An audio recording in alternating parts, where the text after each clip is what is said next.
श्री गणेशाय नमः। विष्णु स्मृति कलाप नगर में वास करने वाले ऋषियों के विष्णु जी से प्रसिद्ध एकाग्र चित्त से बैठे हुए श्रुति और स्मृतियों के जानने वाले विष्णु जी से कलाप ग्राम के निवासी संपूर्ण मुनियों ने ये पूछा कि सतयुग के बीत जाने पर सनातन धर्म लोप हो गया और उसके बीतने पर किसी ने धर्म का शोधन नहीं किया। इस समय धर्म का संग्रह अवश्य करना उचित है, कारण कि अब त्रेता युग वर्तमान है। जिस रीति से वह धर्म हमको प्राप्त हो जाए वह रीति आप हमसे कहिए। हे द्विजों में श्रेष्ठ वर्ण और आश्रमों का धर्म तथा इनके धर्मों की विशेषता ऋषियों ने की है, अथवा परस्पर के धर्म का भेद ये आप सब हमसे कहो। यहाँ पर जितने ऋषि एकत्रित हुए हैं उन सब में आप ही श्रेष्ठ माने गए हैं। हे सुब्रत, इस कारण तुम्हारे अतिरिक्त संपूर्ण धर्म का वक्ता दूसरा नहीं है। आपके कहे हुए धर्म को सुनकर उसी के अनुसार हम सब आचरण करेंगे। ये सभी ब्राह्मण धर्म का श्रवण करने की अभिलाषा कर रहे हैं। इस कारण हे द्विजों में उत्तम आप धर्म का वर्णन कीजिए। मुनियों के इस प्रकार कहने पर उस समय विष्णु जी बोले कि हे पाप रहितों, मैं जिस धर्म को क्रमानुसार कहूंगा उसको तुम सब श्रवण करो। ब्राह्मण, क्षत्रिय, वैश्य और शूद्र तथा इतर प्रतिलोम संकर अन्य जातिक इतने वर्ण लोक में वर्तमान हैं। मेरे कहे हुए इन्हीं के धर्म के अनुसार धर्म को तुम सुनो। रजो दर्शन से 16 दिन के भीतर में स्त्री और पुरुष के संयोग से ब्राह्मण उत्पन्न होते हैं। इसी निमित्त ब्राह्मण का संस्कार गर्भ से लेकर करें। यहाँ पर गर्भाधान नामक संस्कार भी अन्यत्र लिखा हुआ वेदों जान लेना। ये प्रथम संस्कार गर्भ का है। सीमंत अर्थात 8 मासा कर्म स्त्री का संस्कार नहीं है, परंतु गर्भ का ही है। इस कारण प्रति गर्भ में सीमंत संस्कार करे। पुत्र के उत्पन्न होने पर वेद शास्त्र के अनुसार जात कर्म करना चाहिए। इसके पीछे उस बालक का मंगल सहित बहिर्निष्क्रमण करे, अर्थात घर से बाहर ले जाए। जब 6 महीने का बालक हो जाए तो उसका अन्नप्राशन करे, और जब 3 वर्ष का हो जाए तब केश कर्म अर्थात मुंडन करे।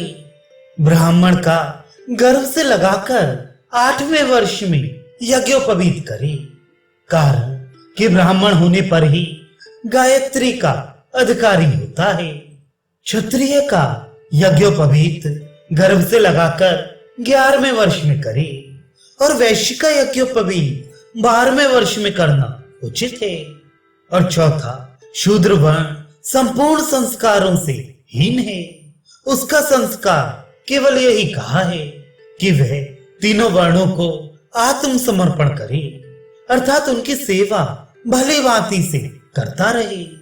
ब्रह्मचर्य अर्थात यज्ञोपवीत होने से लेकर प्रथम आश्रम में जिस वर्ण का जो दंड, मेखला, मृगछाला, सूत्र, यज्ञोपवीत, जनेऊ, वस्त्र धर्म शास्त्रों में कही है, उसका नियम सहित धारण करे।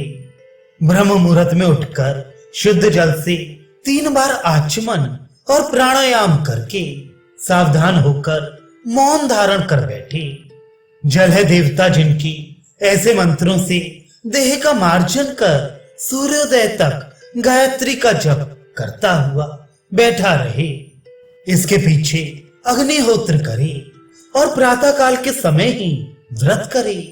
इसके उपरांत गुरु के चरणों में प्रणाम करे। समिध अर्थात हवन आदि के अर्थ लकड़ी, कुशा और जल का घड़ा गुरु के लिए लाकर हाथ जोड़ भली भांति जितेंद्रिय हो गुरु के सम्मुख बैठकर गुरु की स्तुति करके सावधानी से रहा करे। इस प्रकार से सर्वदा नियम पालन करे। जिस जिस ग्रंथ को पढ़े उसी उसी ग्रंथ का व्रत करे और गायत्री का उद्देश्य से संपूर्ण वेद के पठन पर्यंत तीनों द्विजातियों में भिक्षा के समय भिक्षाटन करे। उस भिक्षा को गुरुदेव को निवेदन करके गुरु की सम्मति से ब्रह्मचारी भोजन करे। सायंकाल की संध्या करते समय अष्टोत्तर शब्द गायत्री का जप करे और सायंकाल को भोजन के लिए उसी भांति भिक्षा के निमित्त जाए। जो ब्रह्मचारी वेद पढ़ने में प्रसन्न और गुरु के अधीन तथा गुरु का हितकारी होता है और जो मृत्यु काल तक गुरु के यहाँ ही निवास करता है, उसी को नैष्ठिक ब्रह्मचारी कहते हैं। इस प्रकार से ब्रह्मचर्य धर्म को करके वेद को पढ़कर गुरुदेव के घर से आकर गृहस्थ धर्म की आकांक्षा करी। शास्त्र की विधि के अनुसार इसी प्रकार स्त्री का पाणी ग्रहण करे। बड़े कुल में उत्पन्न हुई सजातीय सुलक्षणा स्त्री का विवाह करके जो 6 महीने अथवा 1 वर्ष तक स्त्री का संग नहीं करता है, उस ब्रह्मचारी को घर घर में औदुंबरायण नाम से पुकारते हैं। जिस समय स्त्री ऋतुमती हो तो पुत्र की इच्छा से स्त्री का संसर्ग करे। पुत्र के उत्पन्न हो जाने पर घर में रहता हुआ भी अग्निहोत्र ग्रहण करे। पुत्र उत्पन्न होने के पीछे स्त्री को बिना ऋतु हुए स्त्री संग करने से गृहस्थ दोषी होता है और चौथे पुत्र होने पर गृहस्थी होके भी जानबूझकर ब्रह्मचर्य ही रखे।